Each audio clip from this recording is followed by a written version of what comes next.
రాజధాని ప్రాంతంలో నేరాలు అరికట్టేందుకు ప్రజలే నడుం బిగించారు. విజయవాడ శ్రీనగర్ కాలనీలో నేర నియంత్రణ కోసం 30 లక్షలు ఖర్చు పెట్టి సీసీ కెమెరాలు ఏర్పాటు చేశారు. వాటిని ఇవాళ ఎమ్మెల్యే బోండా ఉమా ప్రారంభించారు. గత కొద్ది కాలంగా విజయవాడలో దొంగతనాలు, చైన్ స్నాచింగ్లు పెరిగాయని, వాటి నుంచి రక్షణ కోసమే సీసీ కెమెరాలు ఏర్పాటు చేసినట్టు స్థానికులు చెబుతున్నారు. నేరాల నిరోధానికి నిఘా నేత్రాలు ఎంతో ఉపయోగపడతాయని ఎమ్మెల్యే బోండా ఉమా అన్నారు.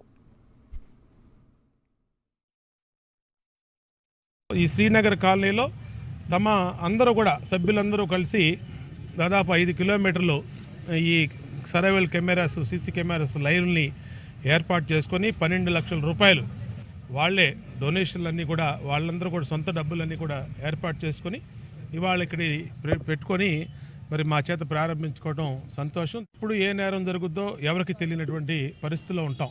ఎందుకంటే నేరస్తుడు ఎవడు ముందు చెప్పి చేయడు.